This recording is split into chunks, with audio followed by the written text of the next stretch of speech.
Welcome back to the Full Force Combat podcast. I'm delighted to be joined by the HBO Bridgerweight champion of Britain, Mr. Morgan Boyd. How are we doing, mate? All good, mate. How are you? Yeah, I'm very good.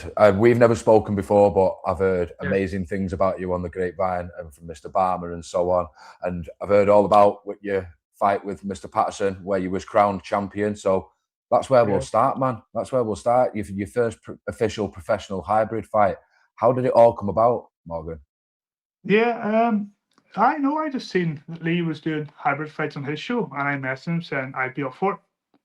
And Lee was like, "We've got the perfect guy in mind for it," and it was Andy. And I was like, "Yeah, no problem. I'm happy enough." And then I think originally it was just going to be hybrid. It wasn't originally meant to be for the title, I don't think. And then after back and forth with Andy and I think with Stephen and stuff, they ended up changing it to where the belt was going to be on the line, and that put a wee bit more fire into the fight anyway for me, I think. So it did. Yeah, Um, absolutely, absolutely. I think with them sanctioning it for the belt straight away, I think that's how highly they rate you within the yeah, organisation. That speaks volumes. That does. But yeah, definitely. besides that, Morgan, where did it all start for you before the hybrid? You box, don't you? Originally, Yeah, well, original boxing. originally, I've been doing this a long time. I first started in 2017, where I had an MMA fight after 4 months training. So I did. Had MMA fights, kickboxing fights, boxing fights, hybrid fights. But I first started off with training MMA, boxing, kickboxing. But I had an MMA fight after like a few months training. So I did. Right. So that was your start in combat sports and mixed martial Yeah, arts. didn't go too well. got a put in an armbar in the first round and dug it out, but I ended up getting my arm broke, flipping, not Oof. tapping, being stubborn. I got to the second round, but the ref called it because I had to go to the hospital and get my arm looked at. So I never went back to MMA from then, but just stuck to the boxing because it suited me a wee bit better. So it did. Yeah, so being on your feet is more suited to you than Yeah, rather than I getting on the definitely. ground. Yeah, Yeah, I big time. yeah, definitely. Now, the venue last time with against Mr. Patterson. Yeah, Let's just talk about that for a minute because we want to touch on the Bush Town that you're fighting in this weekend. The Tully Glass, what a place to box that was to make your hybrid debut.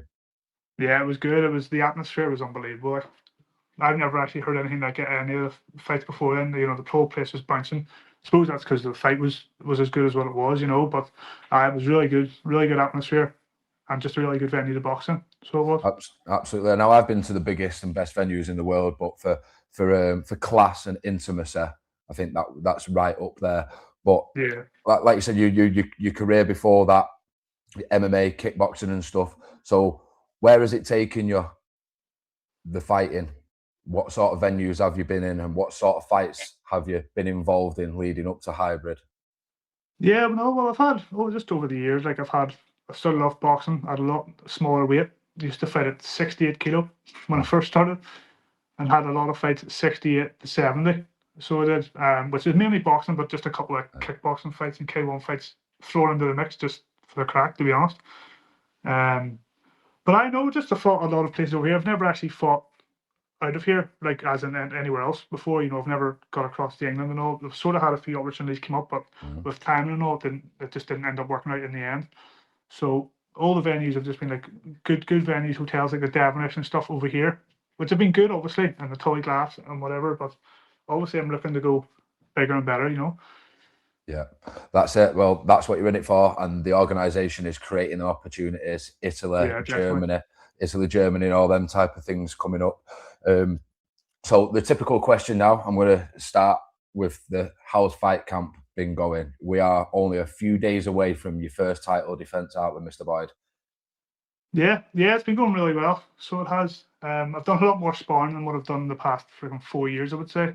So that was a good thing. I never used to get the sparring, to be honest with you, even before I fought Andy.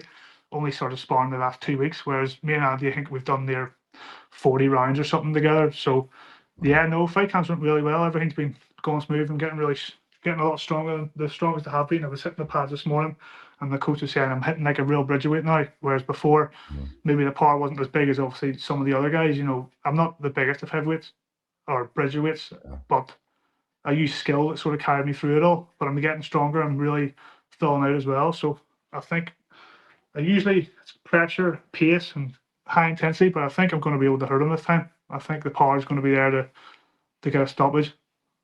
You know? Absolutely. Would you say that your training camps have ramped up, and even more so from going from 68 to the Bridgerweight now, as camps got more lethal and more intense as time has gone on for you? Yeah, like I do a lot of my own training. It's all my own basically. Like I made my own. Like I don't necessarily have a strength and conditioning coaching like a lot of people have. I don't go to boxing classes.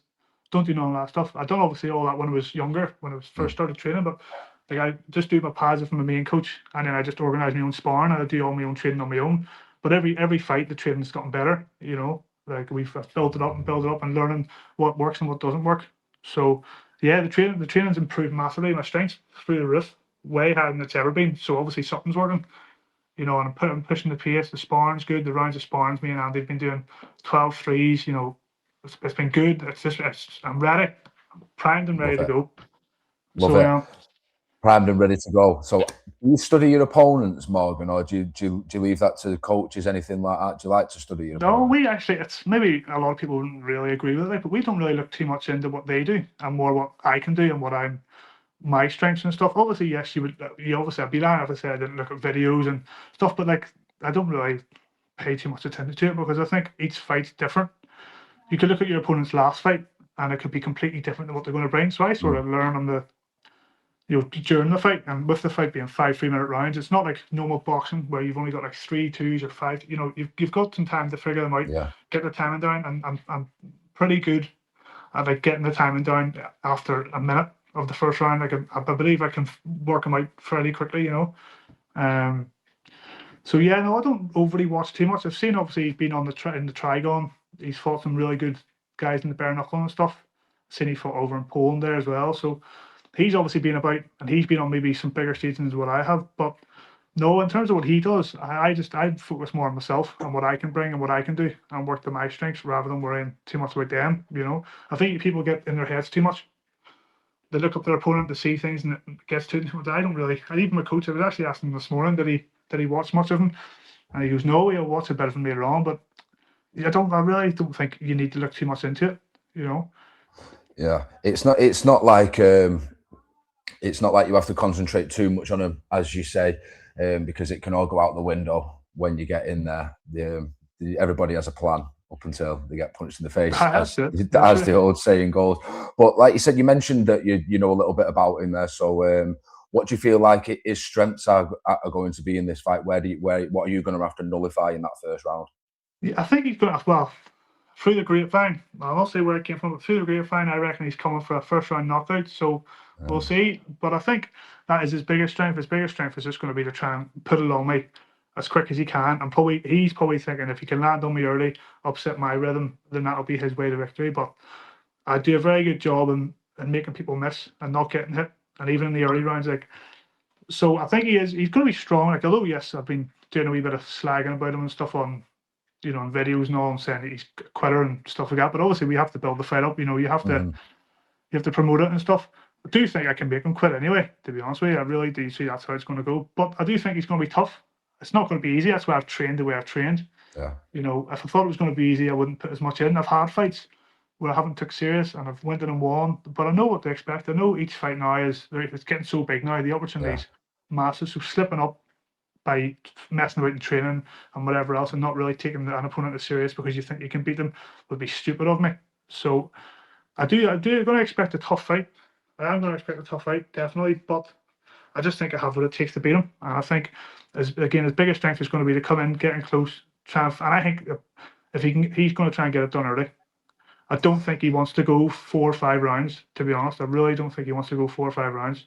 So he's probably going to come in and try and take my head off from the get-go, which will be good because he's not going to be able to. And even if he does hit me or catch me early, I don't get put down. I've never been stopped. I've fought over 20 times and it's not happened yet. So, but sure, who knows? It's 4-inch gloves in it, so anything can happen. Yeah, absolutely. He's got that typical European style, isn't he? Yeah. He's a big lad, like, so he is. And he's going to come forward. So we'll see. Well, absolutely, we will see. I've like you mentioned there, you've you've mentioned a little bit in interviews to build it up and stuff like that, but I've also seen you mention that you fight for your children and your wife. So tell us a little bit about your background and your home life, Morgan, and how everything's been going during this camp within home. Yeah, well, obviously we've worked full time. Obviously, I know we all do. I know a lot of the fighters on the scene. We all work full time. But I miss a lot of time, like, with the way I work and the way I train, because I believe I train harder than anybody.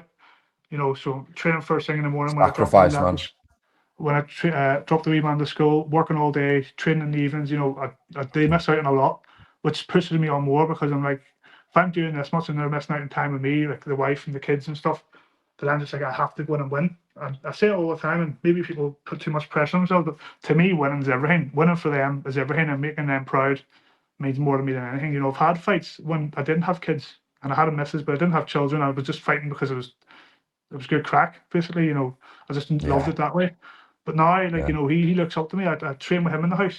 I hit the pads with him in the house. He started training himself in the gym now because he's nearly 5. So everything I do is for them. It's to make them proud, especially the wee man. It's to make him proud and see that his dad's doing something really good. And that pushes me on. I believe that's why my mentality is so strong, and I'm so hard to beat in that regard, because it's going to have to you're going to have to kill me to stop me. The thought of me coming home and telling my kid that I haven't won is just, it kills you. Yeah, yeah. it just couldn't Can you happen. I come listen? home and give him the belts whenever I get home. I give him a Yeah, belt, and all my photos, it's just a new belt with him and the new belts and stuff. And I plan on yeah, keeping it that way. yeah. I love it. That's what my fighter Sheldon's like, and I feel the same, because you want your kids to be able to look at you and say, "That's my dad." That. Yeah, I'll do it big time. So is this opportunity now with the organisation and more opportunities to come? Is it building you up, and is it making your thought process go through the similar what you've just been saying there about the more sacrifices and the more time away? Is it what's your angle on it? Is it daunting for you, or are you prepared for it? Is what I'm trying to get at. No, no, no. I'm prepared for it. Like, I do know, like, obviously as the fights get bigger and better and stuff, they're gonna miss out on more time. But that's what makes it worth it in the end. You Hmm. know what I mean? Seeing the smile on their faces whenever I come home, after, it makes it all worth it. Although yes, it can be hard sometimes. The missus finds it really difficult too, me being out of the house a lot, not saying too much to me, but it is always worth it in the end. And it's because I'm doing something. I'm doing something to make them proud, and I think, although it can be difficult at times, I do think in the end it is worth it, because the joy in his face too, and in her face as well. Whenever she's so proud of seeing how hard I work, seeing how hard I train and stuff. So although it is daunting sometimes, and it can be, but it's all worth it in the end, and it's never going to stop. Like, I'm not going to not Hmm. chase. I'm always going to chase bigger and better things, because I've came this far not to. You know what I mean? So no, definitely, I'm going to keep pushing on. You know what I mean? It's going to be worth it in the end, and that's it. Like, Absolutely, like we said, the opportunities are massive. Germany, Ireland. Can yeah. can you see yourself on one of those Italian cards in the not too distant future, fighting for the European title? And will little man be walking you out? Hopefully, she doesn't want him at the fights yet, because obviously you can get a wee bit bloody and stuff. So she's not too keen, but eventually he will be there. He'll Hmm. be right there beside me. I actually missed out on an opportunity to go over to Italy, so I did. Well, sort of. I sort of got offered it, but I also had a different fight planned and stuff, and just I've sort of been given an opportunity before, but it just didn't really work with everything else that was going on. But yeah, hopefully, I'll take all the opportunity in the world, like, and I believe I can keep winning. And I believe that I'll give them a reason to want me to come over. Not just coming over to make up numbers. I'm coming over Yeah, to put on performances, to show them, like, I'm the champion for a reason at the end of the day. So yeah, hopefully a really good performance here will bring on something, Italy, Germany, wherever it may be. Or yeah, like you said there, I've got a plan in my eyes. I've got a plan on what I want to fight for next. And if a European title comes up, a Bridgerweight, I would take it. But I'm currently eyeing up. Hopefully, obviously, I know there's a heavyweight title eliminator on this show, and hmm, the winner's fighting High Mahler. I've seen that there. I've seen all hmm. the stuff between all them ones. I believe I can mix it in with both of them ones as well. I've fought at heavyweight, but Interesting. I fight at heavyweight anyway. I fought Gareth before, so I did.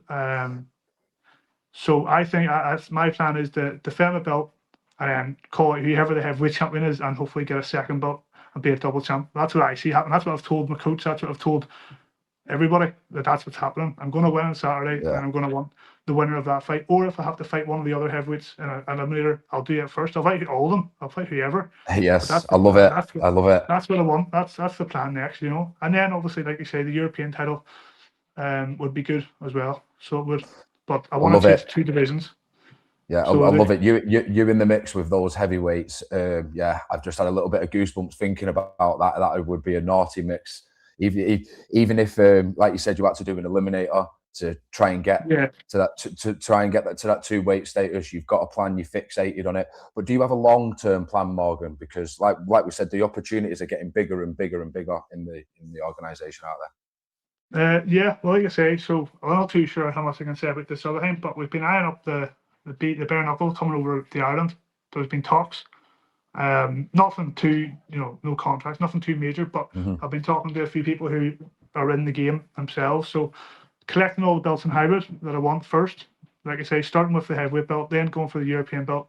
Once I've became the face of the hybrid boxing, which is what my plan is to be, then I think I can take myself on over to the bare knuckle. But again, that's could be a year away, could be 2 years away. Who knows how long that'll take? But yeah, I could definitely see that being on the cards at some point. Absolutely. And it's Conor Cook that'll be bringing the BKFC over to the island of Ireland. And yeah, I'm all for it. I think it's a few years overdue, but I think because Conor McGregor's behind it, BKFC, I think they just don't want to touch it, did they really? But they're going to have to. The hand's going to be forced soon, man. Yeah, no, it's getting massive everywhere, like, isn't it? And he's a champ. He's going to be world champion soon, and he fights at the same gym as I do. So it'd be good. It'd be a good storyline whenever Kirk gets to the top and he comes to an end. Then there's going to be somebody else coming up behind him, and hopefully that'll be me. Yeah, too right, man. Let's just finish it, Morgan, with any sponsors and any mentions that. For those that behind the scenes that don't normally get a mention, the ones that are massive help during camps and just day-to-day life in general, man. Yeah, no, obviously I want to give a big shout out to my wife and my kids and my family, all my friends and all that come and support me every single time. They always push me on. You would think it's your coaches and, them people that would text you every day and make sure my brothers text me every day, making sure I'm training, making sure I'm not fucking about. They don't want me messing up with something. So my family are obviously a big support. In terms of sponsors, I've actually got quite a few sponsors.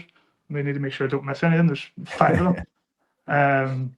But yeah, big thanks to all. I'll not name them all now. I'll do a post whenever this goes up and tag them it. But yeah, big thanks to all my sponsors who came on board. They're all behind me, all local people that support what I'm doing and see something right for me, So, and yeah, just ready to go.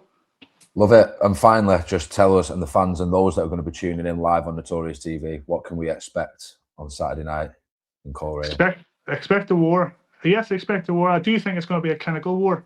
It's not going to be a war where it's both men are battered and bruised and it's going to be. I'm going to put it on them, and it's going to be a war in the end. Yes, but I believe I'm going to show a lot of skill. I think a lot of these fighters are all very tough men. They're all hard and gritty and stuff like that. But I'm going to showcase skill. I think skill-wise, I'm up there with one of the most skilled fighters. Never mind. Obviously, a lot of them are big and strong, powerful, and just hard people to fight against, and they're just hard men in general. Because a lot of them are, to go in 4-inch gloves, going bare knuckle, you have to have a wee bit of something wrong with you, don't you? But I just believe my skill is going to carry me a long way. So although I think it's going to be a good fight, but I'm going to make them quit. That's the plan.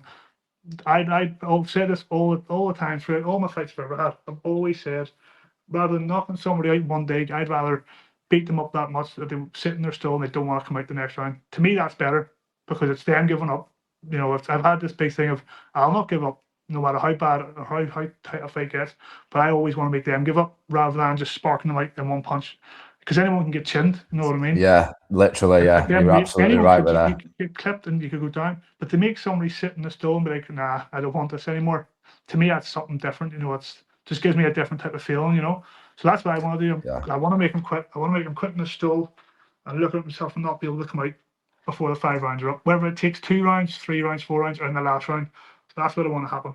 So absolutely, no, I do agree there. When fighters quit on the stool, I do feel like them kind of wins carry a lot more weight behind them. Definitely. Yeah.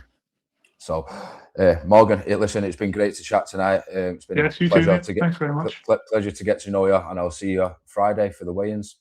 Yeah, 100%, mate. Take care, my man. Cheers. Thank you. Thank you, mate.